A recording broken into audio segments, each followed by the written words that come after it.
آج میں ذکر کروں گا حضرت میاں میر لاہوری صاحب کا۔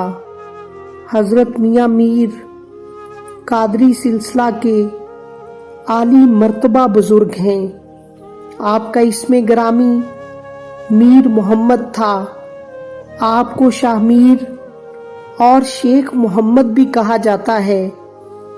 28 واسطوں سے آپ کا سلسلہ نسب حضرت عمر فاروق رضی اللہ تعالیٰ عنہ تک پہنچتا ہے۔ آپ کی ولادت 938 ہجری میں ہوئی۔ روایات میں آتا ہے کہ آپ کے 4 بھائی اور 2 بہنیں تھیں۔ آپ کی تعلیم و تربیت گھر کے علمی ماحول میں والدین کے زیر سایہ ہوئی۔ آپ تقریباً 7 برس کے ہوں گے کہ آپ کے سر سے والد کا سایہ اٹھ گیا۔ اس طرح آپ کی تعلیم و تربیت کی تمام تر ذمہ داری آپ کی والدہ ماجدہ پر آ گئی۔ انہوں نے اس ذمہ داری کو نہایت خوش اسلوبی سے سر انجام دیا۔ مختلف اساتذہ سے دنیاوی تعلیم اور دینی تعلیم حاصل کرنے کے بعد آپ جلد ہی فارغ ہو گئے۔ 12-13 برس کی عمر میں آپ کی والدہ نے آپ کی باطنی تعلیم شروع کر دی۔ اس سے بھی آپ نے بہت جلد استفادہ حاصل کیا۔ باطنی علوم حاصل کرنے کے بعد حضرت میاں میر اپنی والدہ محترمہ سے اجازت لے کر کسی مرشد کامل کی تلاش میں پہاڑوں کی طرف نکل گئے۔ آپ نے ایک مشہور بزرگ حضرت خضر کے ہاتھ پر بیعت کی۔ آپ نے مرشد کامل کی صحبت میں رہ کر بہت سا فیض حاصل کیا۔ آپ مقصد پا چکے تو مرشد نے فرمایا، اب آپ کامل ہیں، میری طرف سے اجازت ہے، آپ جہاں جانا چاہیں جا سکتے ہیں۔ چنانچہ آپ نے مرشد سے اجازت لے کر لاہور کی طرف روانہ ہوئے۔ اس وقت آپ کی عمر مبارک تقریباً 25 سال تھی۔ آپ شہرت کو پسند نہیں کرتے تھے۔ جب لاہور میں آپ کی بزرگی کا چرچا لوگوں میں ہونے لگا تو آپ سرہند تشریف لے گئے۔ وہاں جا کر آپ بیمار ہو گئے۔ سرہند کے ایک نیک دل شخص حاجی نعمت اللہ نے آپ کی خدمت اپنے ذمہ لے لی۔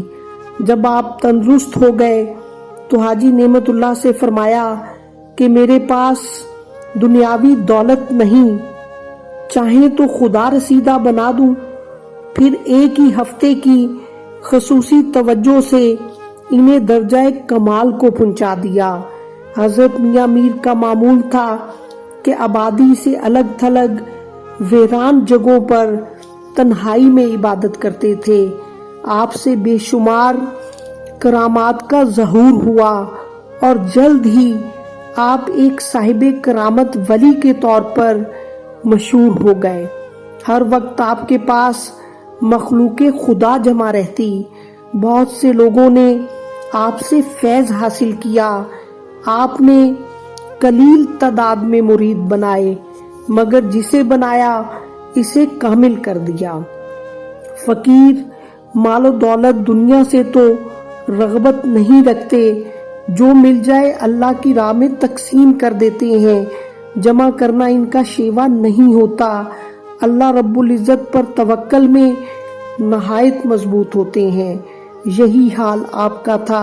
فرماتے ہیں کہ میرے بھائی مجھے لاہور ملنے آئے۔ مجھے فکر ہوئی کہ کھانے کے لیے کیا انتظام کیا جائے۔ میں نے بھائی سے کہا، آپ حجرے میں بیٹھیں، میں آتا ہوں۔ یہ کہہ کر باغ میں چلے گئے۔ وضو کر کے اللہ رب العزت کے حضور حاجت عرض کی کہ تیرے سوا نہ کوئی دوست ہے نہ کارساز۔ آواز آئی، میرے دوست، تیرے پکارنے سے پہلے تیری حاجت پوری کر دی گئی ہے۔ کیا دیکھتا ہوں کہ میرے بھائی میری طرف آ رہے ہیں۔ میں نے پوچھا کیا ہوا؟ فرمانے لگے کہ ایک شخص کھانا لے کر آیا ہے، وہ آپ کا انتظار کر رہا ہے۔ میں بھائی کے ساتھ واپس لوٹا تو دیکھا کہ حجرے کے دروازے پر ایک نہایت حسین و جمیل شخص کھڑا انتظار کر رہا تھا۔